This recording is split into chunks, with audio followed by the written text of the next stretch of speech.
Hi guys, so welcome back to our channel Study Lab. I hope you all are doing well.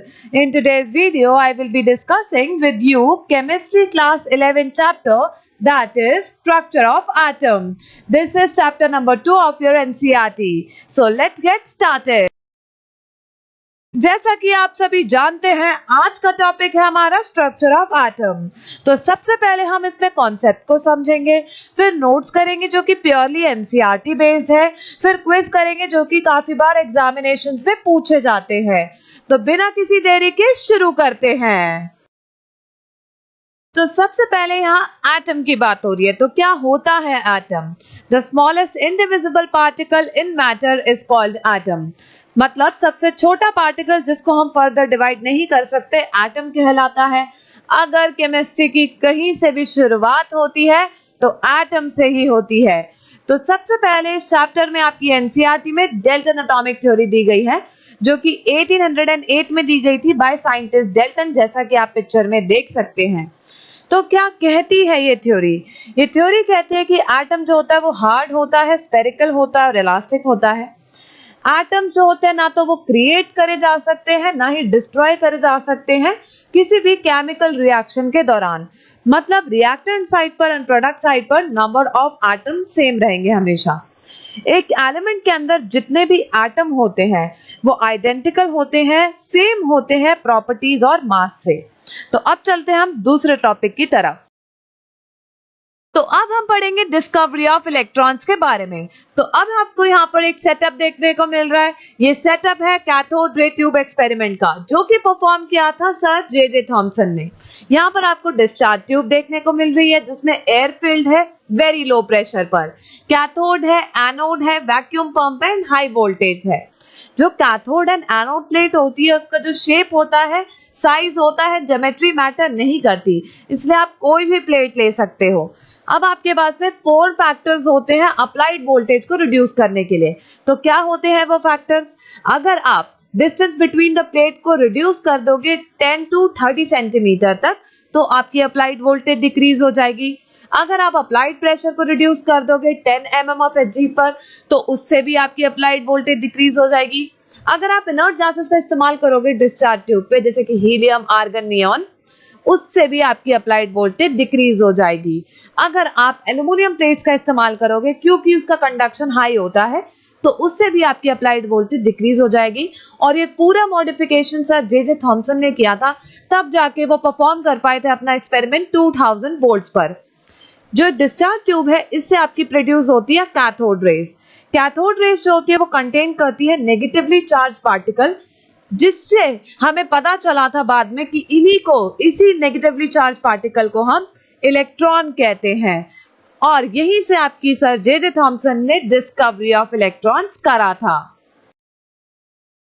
अब अपने experiment के आधार पे sir J Thomson ने कुछ conclusions दी। उन्होंने बताया कि जो रे होता है उसका पार्टिकल नेचर होता है, रे की मास एंड फाइनाइट वेलोसिटी होती है। जिस भी चीज का मास एंड फाइनाइट वेलोसिटी होता है उसका मोमेंटम भी होता है, एंड मोमेंटम का फॉर्मूला होता है P is equal to mv। अब फ्लो ऑफ करंट को चेक करने के लिए फ्रॉम द एनोड पर एक होल बनाया गया और उसमें जिंक सल्फाइड को इंसर्ट किया गया, जो कि एक फ्लोरोसेंट मटेरियल है। जब रेस को एनोड से स्ट्राइक करा गया तो जिंक सल्फाइड ग्लो हुआ। फिर सर जे थॉमसन ने इसको देखा और उनको पता चला कि इसमें कुछ ना कुछ तो है। फिर बाद में ये पता चला कि ये नेगेटिवली चार्ज पार्टिकल जो कि जिंक सल्फाइड से स्ट्राइक होकर ग्लो कर रहे हैं, वो ही इलेक्ट्रॉन थे। तो आइए अब चलते हैं दूसरे टॉपिक की तरफ। तो इस एक्सपेरिमेंट के कुछ रिजल्ट्स थे। तो इस एक्सपेरिमेंट को परफॉर्म करके हमें ये पता चला कि जो कैथोड रे होती है वो स्टार्ट होती है कैथोड से और मूव करती है टुवर्ड्स एनोड। कैथोड रेज जो होती है वो इनविजिबल होती है, मतलब हम अपनी आंखों से नहीं देख सकते, लेकिन उसका बिहेवियर ऑब्जर्व कर सकते हैं कि जैसे ही वो स्ट्राइक करती है फ्लोरोसेंट मटेरियल को, जो कि जिंक सल्फाइड था, तो वो फ्लोरोसेंट मटेरियल ग्लो करता है, जिससे हम उसका बिहेवियर ऑब्जर्व कर सकते हैं। In absence of electric and magnetic field, जो कैथोड रेज होती है वो स्ट्रेट लाइन में ट्रैवल करती हैं। कैथोड रेज जो होती है in presence of electric and magnetic field as expected move करती है फ्रॉम कैथोड टू एनोड और ग्लो करती है फ्लोरोसेंट मटेरियल को। कैथोड रेज जो होती है वो डिपेंड नहीं करती मटेरियल ऑफ इलेक्ट्रोड पर एंड नेचर ऑफ गैसेस जो कि कैथोड रे ट्यूब में प्रेजेंट होती हैं। अब चलते हैं दूसरे टॉपिक की तरफ। तो अब हम देखेंगे charge to mass ratio of electrons. तो charge to mass ratio of electron भी सर जे थॉमसन ने दिया था। इतनी देर से हम नाम पढ़ रहे हैं, पिक्चर तो देखी ही नहीं। तो ये है आपके पास में picture of sir J Thompson. तो चार्ज ऑफ इलेक्ट्रॉन कितना होता है 1.6 into 10 की raise power -19 coulomb and mass of electron कितना होता है 9.1 into 10 की रेज़ पावर -31 kg। तो इसको कैलकुलेट करा था सर जे थॉमसन ने इन दोनों का डिवीजन करके, दोनों को डिवाइड करके आपके पास में कैलकुलेटेड वैल्यू आई थी 1.758 into 10 की raise power 11 coulomb kg। This is the calculated value of charge to mass ratio of electron. अब कुछ और चीजें बताई थी सर जे थॉमसन ने। अगर आपका पार्टिकल प्रेजेंट है इलेक्ट्रिक एंड मैग्नेटिक फील्ड के अंदर तो अमाउंट ऑफ डेविएशन उस पार्टिकल का कुछ फैक्टर्स पे डिपेंड करता है। तो क्या होते हैं वो फैक्टर्स? जितना ज्यादा नेगेटिवली चार्ज पार्टिकल होगा उतनी ही ज्यादा उसकी इलेक्ट्रिक एंड मैग्नेटिक फील्ड के साथ में इंटरैक्शन होगी, उतना ही ज्यादा वो डिफ्लेक्ट करेगा। जितना ज्यादा हल्का पार्टिकल होगा उतना ही ज्यादा वो डिफ्लेक्शन करेगा, और जितनी ज्यादा अप्लाइड वोल्टेज होगी उतनी ही ज्यादा डिफ्लेक्शन होगी पार्टिकल की। अब चलते हैं दूसरे टॉपिक की तरफ। तो आइए अब बात करते हैं डिस्कवरी ऑफ प्रोटॉन्स की। तो डिस्कवरी ऑफ प्रोटॉन गोल्डस्टेन ने करी थी। जैसे डिस्कवरी ऑफ इलेक्ट्रॉन के लिए कैथोड रेज का इस्तेमाल किया गया था, वैसे डिस्कवरी ऑफ प्रोटॉन्स के लिए केनाल रेज का इस्तेमाल होता है। पॉजिटिवली चार्ज पार्टिकल जो कि प्रोटॉन्स होते हैं वो नेचर ऑफ गैसेस पर डिपेंड करते हैं। जो बिहेवियर होता है कैनाल रेज का वो अपोजिट होता है to cathode ray in electric and magnetic field. जो smallest and lightest positive ion होते हैं जिसको हम प्रोटॉन कहते हैं वो ऑब्टेन करे गए थे हाइड्रोजन से। तो आइए चलते हैं और आगे। अब आपके पास में एक यूनिट आती है AMU and 1 AMU is equal to 1.66 into 10 की रेज़ पावर -24 ग्राम। अब हमें क्या कैलकुलेट करना है mass of electron in AMU।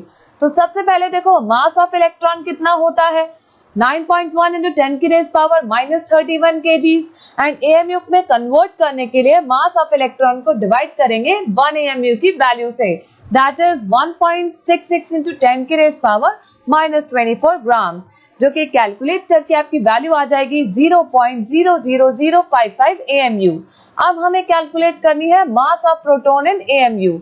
तो मास ऑफ प्रोटॉन कितना होता है 1.67 into 10 की रेज़ पावर -24। तो AMU में कन्वर्ट करने के लिए दोनों वैल्यूज को डिवाइड कर देंगे, इज इक्वल टू आपकी वैल्यू आ जाएगी 1.0076 AMU। तो आइए अब पढ़ते हैं डिस्कवरी ऑफ न्यूट्रॉन्स के बारे में। तो डिस्कवरी ऑफ न्यूट्रॉन्स करी थी जेम्स चैडविक ने। तो सबसे पहले हम यहाँ पर पढ़ लेंगे कुछ रेडियो एक्टिव एलिमेंट्स को जो कि होते हैं alpha, beta and gamma particles. तो अल्फा पार्टिकल आपके पास में पॉजिटिवली चार्ज होते हैं, इनका चार्ज होता है 2e एंड इनका मास होता है 4 AMU। अल्फा पार्टिकल्स की जो वेलोसिटी होती है वो 1% to 10% of velocity of light होती है एंड वेलोसिटी ऑफ लाइट कितनी होती है 3 into 10 की रेज़ पावर 8 मीटर पर सेकेंड। जेम्स चैडविक ये बिलीव करते थे कि अगर किसी एटम के अंदर पॉजिटिवली चार्ज पार्टिकल है और नेगेटिवली चार्ज पार्टिकल है तो उसके अंदर न्यूट्रल पार्टिकल भी होंगे, और इस बिलीव को प्रूव करने के लिए उन्होंने एक एक्सपेरिमेंट परफॉर्म किया। और उस एक्सपेरिमेंट ने उन्होंने अल्फा पार्टिकल को लिया, जिसमें अल्फा पार्टिकल को उन्होंने बम्बार्ड करवाया बेरिलियम प्लेट के साथ में, तो कुछ रेज बाहर निकली और वो रेज कोई भी डिफ्लेक्शन शो नहीं कर रही थी। जब उन रेज को स्टडी किया गया तो ये पाया गया कि वो रेज न्यूट्रल हैं, उनका कोई भी चार्ज नहीं है। फिर एक्सपेरिमेंट को और आगे बढ़ाया गया और रेज को टारगेट किया गया वैक्स के साथ में। तो जैसे ही ये रेज वैक्स को हिट करती हैं तो बहुत तेजी से शूट आउट करते हुए ये प्रोटॉन्स को बाहर रिलीज करती हैं। तो ये कंक्लूड किया गया कि ये रेज न्यूट्रल तो है ही और उसके साथ साथ इनका काफी ज्यादा मोमेंटम भी है। मतलब ये इलेक्ट्रोमैग्नेटिक रेज नहीं हो सकती, क्योंकि अगर इलेक्ट्रोमैग्नेटिक रेज होती तो इतना इनफ मोमेंटम नहीं होता कि ये प्रोटॉन को इतनी तेजी से बाहर डिस्प्लेस कर सके। तो इतनी तेजी से बाहर ये प्रोटॉन को डिस्प्लेस कर रही हैं, तो ये पाया गया कि ये प्रोटॉन्स का इनका कंपैरेटिबल मास है और इन रेज को नाम दिया गया न्यूट्रॉन्स। तो न्यूट्रॉन्स का जो मास निकल के आया वो आया 1.68 into 10 की raise power -27 kg and mass in gram आया 1.68 into 10 की रेज पावर -24 ग्राम। और अगर हमें न्यूट्रॉन को मास को कैलकुलेट करना है AMU में, तो हमें उसको AMU से डिवाइड करना पड़ेगा 1 AMU से, जिसकी कैलकुलेटेड वैल्यू आई आपके पास में 1.00867। आइए अब चलते हैं दूसरे टॉपिक की तरफ।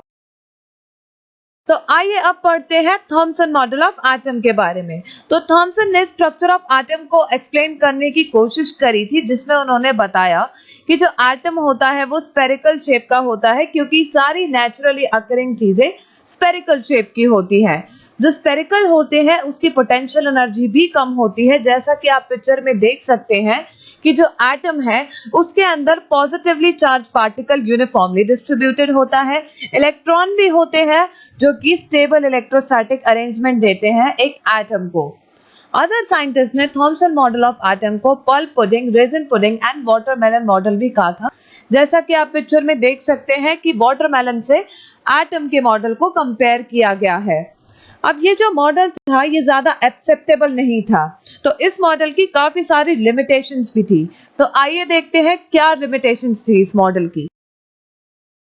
तो सबसे पहली लिमिटेशन थी कि जो मास है एटम का वो यूनिफॉर्मली डिस्ट्रीब्यूटेड है, मतलब कि कोई भी स्पेसिफिक मास के बारे में थॉमसन मॉडल ऑफ एटम नहीं बता पाए थे। अब देखते हैं दूसरी लिमिटेशन। अब यहाँ पर जो दूसरी लिमिटेशन थी वो ये थी कि जे थॉमसन ने स्टेबल इलेक्ट्रोस्टैटिक अरेंजमेंट के लिए नेगेटिव चार्जेस को पॉजिटिव चार्जेस के इक्वल रख दिया था, तो वो डिफाइन नहीं कर पाए थे कि पॉजिटिवली चार्ज पार्ट कौन सा है और नेगेटिव चार्ज पार्ट कौन सा है। जे थॉमसन ने अपने मॉडल में ये एक्सप्लेन नहीं किया था कि इलेक्ट्रॉन जो है वो स्टेशनरी है या फिर मूव कर रहे हैं, और अगर वो मूव कर रहे हैं तो उनका क्या मोमेंटम है, वो किस ऑर्बिट में मूव कर रहे हैं, वो कोई इलेक्ट्रोमैग्नेटिक वेव जनरेट कर रहे हैं या नहीं कर रहे हैं। तो इसलिए उनका जो मॉडल था स्ट्रक्चर ऑफ एटम को एक्सप्लेन करने के लिए वो असफल रहा था और ये मॉडल एक्सेप्टेबल नहीं था। अब कुछ और साइंटिस्ट आए थे जिन्होंने स्ट्रक्चर ऑफ एटम को एक्सप्लेन करने की कोशिश करी थी, तो आइए जानते हैं उस बारे में।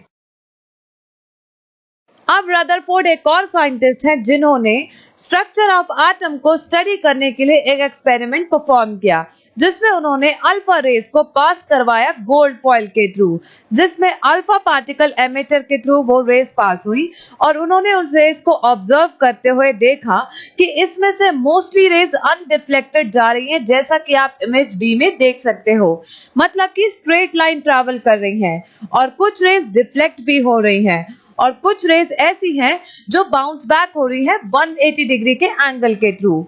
और अपनी इस ऑब्जर्वेशन के आधार पर उन्होंने कुछ कंक्लूजन्स दी, तो आइए देखते हैं उनकी कंक्लूजन्स को। तो उनकी कंक्लूजन में बताया गया कि मोस्टली रेस जो कि अनडिफ्लेक्टेड जा रही हैं, इससे हमें ये पता चला कि एटम का जो मोस्टली स्पेस होता है वो एम्प्टी होता है। अब जो रेस जो डिफ्लेक्ट हो रही हैं वो पॉजिटिवली चार्ज अल्फा पार्टिकल हैं, जो कि रिपल्सिव फोर्स की वजह से डिफ्लेक्शन शो कर रही हैं। अब इससे हमें ये पता चलता है कि एटम में जो पॉजिटिव चार्ज होता है वो यूनिफॉर्मली डिस्ट्रीब्यूटेड नहीं होता है। अब उन्होंने ये भी बताया जो आपके एटम का मास होता है वो कंसंट्रेटेड होता है एक स्मॉल पोर्शन में, जिसको हम न्यूक्लियाई कहते हैं, और एटम का जो रेडियस होता है वो होता है 10 की raise power -10 metre and nucleus का रेडियस होता है 10 की रेज़ पावर -15 मीटर। एंड अगर दो पार्टिकल्स के बीच में अट्रैक्शन होगी तो नेगेटिव साइन का यूज होगा और रिपल्शन होगी तो पॉजिटिव साइन का यूज होगा। अब ये बताया गया कि पॉजिटिव चार्ज एंड मास जो होता है वो एक small region in the atom में कंसंट्रेटेड होता है, जिसको हम न्यूक्लियस कहते हैं। इससे हम ये भी कह सकते हैं कि न्यूक्लियस के अंदर सिर्फ प्रोटॉन एंड न्यूट्रॉन प्रेजेंट होते हैं और न्यूक्लियस के बाहर इलेक्ट्रॉन हाई वेलोसिटी से मूव करते हैं एक सर्कुलर पाथ के अंदर, जिसको हम ऑर्बिट कहते हैं। एटम के अंदर न्यूक्लियस एंड इलेक्ट्रॉन आपस में एक साथ इलेक्ट्रोस्टैटिक फोर्स ऑफ इंटरैक्शन से रहते हैं। अब अपने कंक्लूजन के बेसिस पर रदरफोर्ड ने एक इक्वेशन दी, जो कि है mv²/r² is equal to ze²/4πε0r²।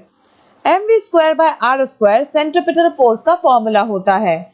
जब कोई भी चीज सर्कुलर मोशन में मूव करती है तो सेंट्रीपिटल फोर्स का यूज करते हैं। क्योंकि यहाँ पर इलेक्ट्रॉन सर्कुलर मोशन में मूव कर रहा है, इसलिए इस फॉर्मूले का यहाँ पर यूज करा है।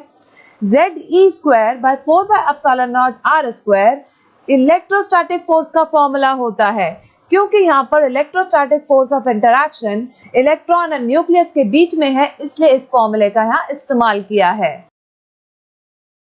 तो आइए अब फिलिएचर ऑफ रदरफोर्ड मॉडल की पूरी कहानी जानते हैं। स्ट्रक्चर ऑफ एटम के एनालिसिस के लिए सारे साइंटिस्ट की कॉन्फ्रेंस रखी गई, जिसमें रदरफोर्ड ने अपनी पूरी थ्योरी को उनके सामने रखा कि एक एटम के अंदर न्यूक्लियस होता है और उसके अंदर प्रोटॉन एंड न्यूट्रॉन होता है और उसके बाहर इलेक्ट्रॉन अपने आप को रिवॉल्व करता है एक ऑर्बिट के अंदर हाई वेलोसिटी से।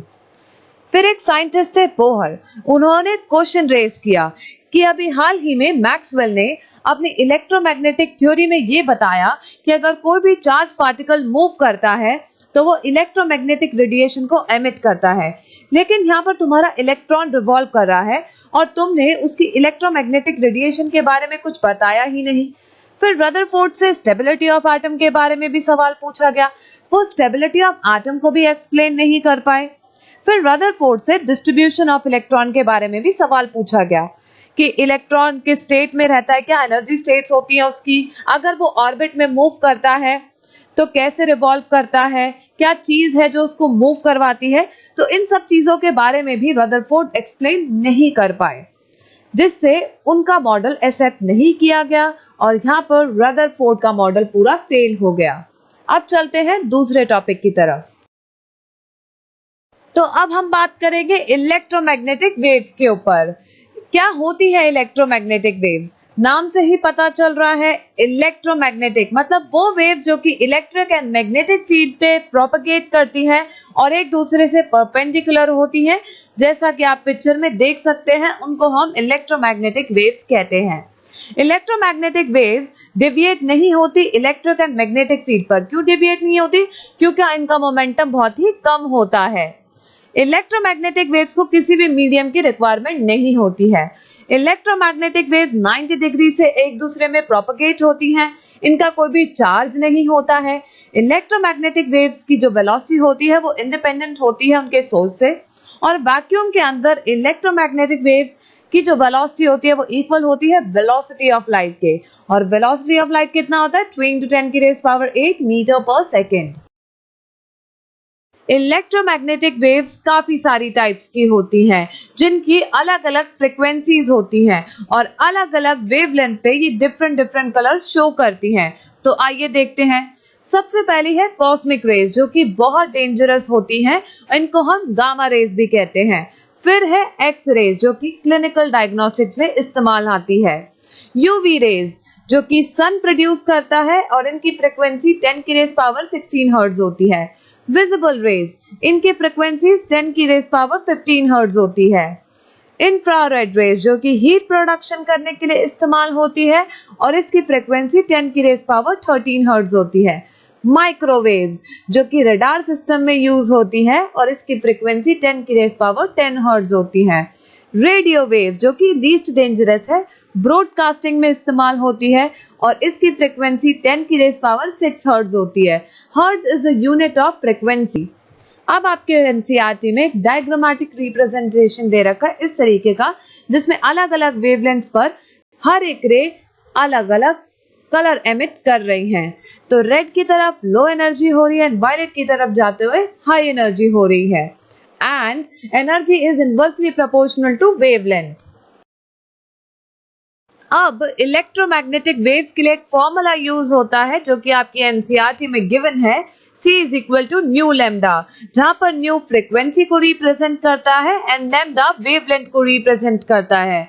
आपकी एनसीईआरटी में इस तरीके का डायग्राम दे रखा है जो कि वेव प्रोपगेशन को रिप्रेजेंट कर रहा है। इलेक्ट्रिक एंड मैग्नेटिक फील्ड के अंदर दोनों एक दूसरे से परपेंडिकुलर हैं। अब आपके पास में फ्रीक्वेंसी क्या होती है? नंबर ऑफ वेव्स जो कि एक सेकेंड पे किसी भी गिवन पॉइंट को पास करती है उसको हम फ्रीक्वेंसी कहते हैं। अब आपके पास में एक और चीज होती है wave number, number of wavelength per unit. जितनी नंबर ऑफ वेवलेंथ पास होती हैं एक लेंथ से उसको हम वेव नंबर कहते हैं। वेव नंबर का फॉर्मूला होता है nu dash is equal to 1/λ। आप इस टॉपिक पर बेस्ड एनसीईआरटी में कुछ एग्जांपल्स गिवन हैं, तो आइए अब सॉल्व करते हैं इन क्वेश्चंस को। The wavelength range of the visible spectrum extends from violet 400 nanometer to red 750 nanometer. Express these wavelength and frequencies. तो क्वेश्चन में बोला है कि वॉयलेट की वेवलेंथ दी हुई है 400 नैनोमीटर की और रेड की भी वेवलेंथ है 750 नैनोमीटर की। आपको दोनों की फ्रीक्वेंसी निकालनी है, तो आइए सॉल्व करते हैं। तो आपके पास में मैंने सिखाया formula C is equal to nu lambda. तो यहाँ पर न्यू की वैल्यू फाइंड करनी है, फ्रीक्वेंसी जो रिप्रेजेंट करता है।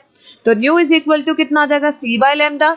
C क्या होता है? स्पीड ऑफ लाइट, हमेशा कांस्टेंट रहती है इसकी वैल्यू 3 × 10⁸ और वेवलेंथ की वैल्यू गिवन है, तो आप कैलकुलेट करते हुए आपका आंसर आ जाएगा 7.50 × 10⁻⁻9 हर्ट्ज। अब दूसरी फ्रीक्वेंसी है आपके पास, इसे निकालेंगे रेड के लिए। C/λ करके रेड की वेवलेंथ रखेंगे यहाँ पर और कैलकुलेट कर देंगे, तो आपके पास में आंसर आ जाएगा 4.00 × 10⁻14 हर्ट्ज। तो आइए चलते हैं दूसरे क्वेश्चन की तरफ। Question number 2, calculate wave number and the frequency of the yellow radiation having wavelength 5800 angstrom. आपके पास में क्या दे रखी है? वेवलेंथ दे रखी है। वेव नंबर कैलकुलेट करना है एंड फ्रीक्वेंसी कैलकुलेट करनी है। तो कैसे कैलकुलेट करोगे? फॉर्मूला बताया ही है। वेव नंबर का क्या होता है? Nu dash is equal to 1/λ। 1 wavelength की वैल्यू गिवन है, रख दोगे और कैलकुलेट करके आपका आंसर आ जाएगा 1.72 × 10⁻6 पर मीटर। फ्रीक्वेंसी कैलकुलेट करनी है। पिछले वाले क्वेश्चन में बताया है फ्रीक्वेंसी कैसे कैलकुलेट करते हैं। New is equal to C/λ से। C की वैल्यू कांस्टेंट होती है 3 × 10⁸ एंड लैम्डा की वैल्यू गिवन है, पुट कर देंगे तो आंसर आ जाएगा आपके पास में 5.17 × 10⁻14 पर सेकेंड। अब हमारे पास में एक और टॉपिक है, इसको भी क्लियर करते हुए चलेंगे, atomic number and mass number. तो एटॉमिक नंबर आपका इक्वल होता है number of electron and number of protons के न्यूट्रल स्टेट पर। न्यूट्रल स्टेट का मतलब है जब तक कोई भी स्पीशीज चार्ज नहीं है। तो एलिमेंट को कैसे रिप्रेजेंट करा जाता है? जैसे x जो है यहाँ पर एलिमेंट है, उसके ऊपर वाली साइड पर मास नंबर को लिखते हैं जिसको a से रिप्रेजेंट करते हैं और नीचे वाली साइड पर z लिखते हैं जो कि एटॉमिक नंबर होता है। यहाँ से आप न्यूट्रॉन को भी कैलकुलेट कर सकते हो। तो नंबर ऑफ न्यूट्रॉन कैसे कैलकुलेट करोगे? मास नंबर माइनस एटॉमिक नंबर। तो जैसे कि एग्जाम्पल के तौर पे मैं ले लेती हूँ यहाँ पर सोडियम और एक मैंने ले लिया सोडियम नेगेटिव। तो सोडियम का एटॉमिक नंबर कितना होता है? 11 होता है और इसका भी 11 ही होगा। नंबर ऑफ प्रोटॉन 11 होता है तो इसका भी नंबर ऑफ प्रोटॉन 11 ही होगा। अब यहाँ पर क्या आ जाता है? डिफरेंस आ जाता है नंबर ऑफ इलेक्ट्रॉन का। तो नंबर ऑफ इलेक्ट्रॉन यहाँ पर, क्योंकि ये न्यूट्रल स्पीशीज है, तो दोनों के जो number of electron and proton atomic number के इक्वल ही होंगे। लेकिन ये Na नेगेटिव न्यूट्रल स्पीशीज नहीं है, इसके ऊपर चार्ज दे रखा है नेगेटिव का। और जब किसी भी चीज के ऊपर, किसी भी स्पीशीज के ऊपर चार्ज होगा नेगेटिव, तो उसके इलेक्ट्रॉन ऐड होते हैं और जो नंबर ऑफ इलेक्ट्रॉन हो जाएंगे यहाँ पर 12 हो जाएंगे। अगर मैं एक और एग्जांपल लूं, अगर मैं Na पॉजिटिव लेती हूं और अगर किसी के भी स्पीशीज के ऊपर पॉजिटिव चार्ज होता है तो उसके नंबर ऑफ इलेक्ट्रॉन डिक्रीज होते हैं। तो यहाँ पर आ जाएगा नंबर ऑफ इलेक्ट्रॉन 10। तो आई होप आपको ये टॉपिक समझ आया होगा। अब हम चलते हैं नेक्स्ट टॉपिक की तरफ। नेक्स्ट टॉपिक की तरफ बढ़ने से पहले आइए एक एनसीईआरटी का क्वेश्चन सॉल्व कर लेते हैं। The number of electron, protons and neutron in a species are equal to 18, 16 एंड 16 respectively. Assign the proper symbol to the species. यहाँ पर नंबर ऑफ इलेक्ट्रॉन दे रखा है 18 है, नंबर ऑफ प्रोटॉन्स दे रखा है 16 है और नंबर ऑफ न्यूट्रॉन दे रखा है 16 है। तो सबसे पहले हमें यहाँ पर क्या निकालना है, सिंबल निकालने के लिए बोला है क्वेश्चन में। और सिंबल के लिए क्या क्या रिक्वायर्ड होता है, एक तो एलिमेंट पता होना चाहिए, एक आपको एटॉमिक नंबर पता होना चाहिए और एक एटॉमिक मास पता होना चाहिए। तो एटॉमिक नंबर कैसे पता चल जाता है, क्योंकि आपका एटॉमिक नंबर जो होता है नंबर ऑफ प्रोटॉन्स के इक्वल होता है। तो नंबर ऑफ प्रोटॉन्स यहाँ पर आपके पास में 16 दे रखे हैं, तो एटॉमिक नंबर भी क्या आ जाएगा, 16 आ जाएगा। अब हमें क्या निकालना है, मास नंबर कैलकुलेट करना है। तो नंबर ऑफ न्यूट्रॉन निकालने के लिए क्या फॉर्मूला यूज होता है, mass number minus atomic number. तो यहां पर आ जाएगा आपके पास में मास नंबर को कैलकुलेट करने के लिए क्या, number of protons plus number of neutron is equal to 16 plus 16 is equal to 32।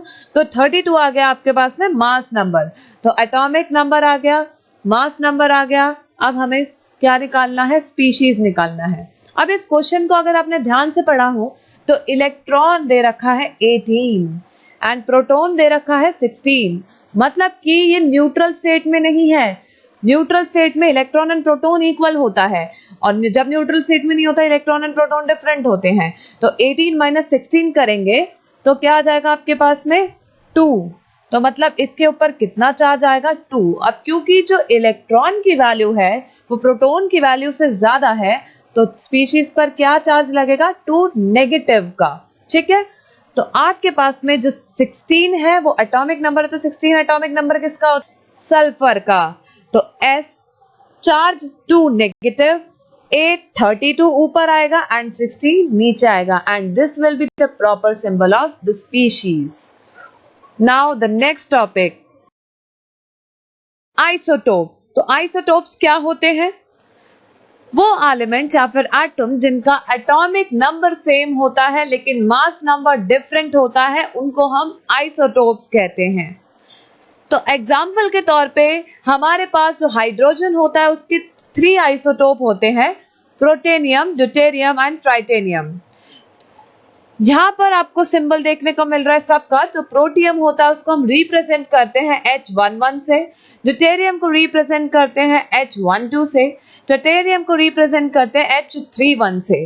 तो प्रोटेनियम के अंदर एक प्रोटॉन प्रेजेंट होता है, ड्यूटेरियम के अंदर, क्योंकि नंबर ऑफ न्यूट्रॉन कैसे कैलकुलेट करते हैं, मास नंबर माइनस एटॉमिक नंबर, तो 2 माइनस 1 आ जाएगा। तो एक प्रोटॉन एक न्यूट्रॉन, ट्राइटेरियम के अंदर 3 माइनस 1 आ जाएगा न्यूट्रॉन के लिए, तो न्यूट्रॉन 2 एंड 1 प्रोटॉन। ठीक है, तो अब देखो जब सेम नंबर ऑफ इलेक्ट्रॉन होते हैं आइसोटोप्स के अंदर और डिफरेंट नंबर ऑफ न्यूट्रॉन्स होते हैं।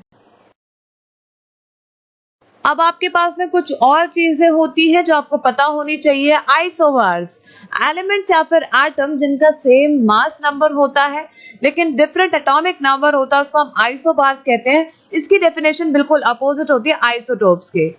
दूसरा है आइसोटोन्स, अगर कोई भी एलिमेंट या फिर एटम है उसका इक्वल नंबर ऑफ न्यूट्रॉन है, उसको हम आइसोटोन्स कहते हैं।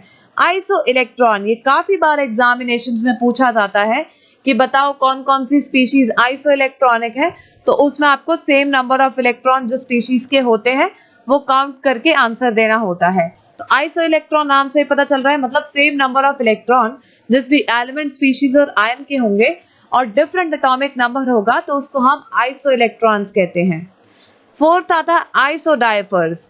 अगर हम डिफरेंस कैलकुलेट करें किसी स्पीशीज के अंदर उसके नंबर ऑफ प्रोटॉन्स का एंड न्यूट्रॉन्स का और वो दोनों स्पीशीज का सेम आए, तो उसको हम आइसोडाइफर्स कहते हैं।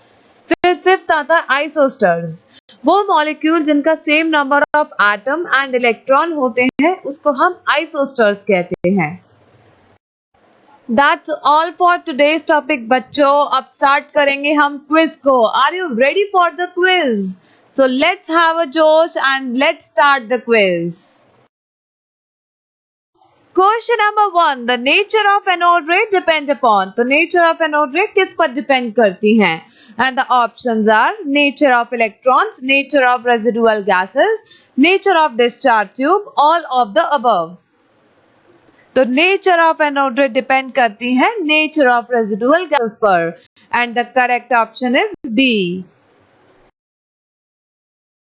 Question number 2, the nucleus of tritium contain, and the options are 1 proton plus 1 neutron, 1 proton plus 3 neutron, 1 proton plus 0 neutron, 1 proton plus 2 neutrons. सबसे पहले ट्राइटेनियम क्या होता है? Tritium is the isotope of hydrogen जो कि इस तरीके से रिप्रेजेंट करा जाता है, जहां पर 3 जो होता है वो मास नंबर होता है और 1 जो है वो एटॉमिक नंबर है। नंबर ऑफ न्यूट्रॉन कैसे कैलकुलेट करा जाता है? Mass number minus atomic number. Number of electron and number of proton is equal to atomic number होता है और नंबर ऑफ न्यूट्रॉन 3 माइनस 1 करके आ जाएगा जो कि 2 आ जाएगा और number of electron and proton कितना आ जाएगा? Is equal to 1. So the correct answer is P is equal to 1, E is equal to 1 and N is equal to 2. And the correct option is D. Question number 3. The nucleus of the element having atomic number 25 and atomic weight 55 will contain, and the options are 25 protons and 30 neutrons, 25 neutrons and 30 protons, 55 protons, 55 neutrons. तो हमें यहाँ पर atomic weight दे रखा है 55, atomic number दे रखा है 25. तो सबसे पहले आपके पास में क्या आ जाएगा? Number of proton atomic number से कितना? 25 और number of electron 55 minus 25 is equal to 30 and the correct option is A. Now the next question is question number 4. Within the electromagnetic spectrum, the position of electromagnetic wave can be characterized by using which parameters? And the options are time, wavelength, frequency of oscillation, option B and C. तो जब मैं electromagnetic spectrum पढ़ा रही थी तो मैंने आपको बताया था कि इलेक्ट्रोमैग्नेटिक वेव्स क्या होती है, जिनकी अलग अलग फ्रिक्वेंसी होती है और अलग अलग वेवलेंथ पर वो डिफरेंट कलर्स को एमिट करती हैं. तो ये दो ही चीजें बताई थी, तो ऑप्शन आ जाएगा आपके पास में दोनों, B and C, and the correct option is D. Question number 5. Unified theory of electromagnetism was explained by, and the options are Albert Einstein, James Clerk Maxwell, Faraday, Kepler. तो थ्योरी ऑफ इलेक्ट्रोमैग्नेटिज्म कौन सी थी? जिसमें अगर कोई भी charge particle accelerate होता है तो वो इलेक्ट्रोमैग्नेटिक रेडिएशन एमिट करता है. तो ये किसने बोला था? जेम्स क्लर्क मैक्सवेल ने, and the correct option is B. That's all for today's video, guys. I hope you find our video helpful. Thank you for joining. So next class में हम photoelectric effect को start करेंगे. तो ऐसे ही जुड़े रहिए हमारे साथ and support us by like, share and subscribe our channel for more study related video. All the very best for your future ahead. जय हिंद, जय भारत.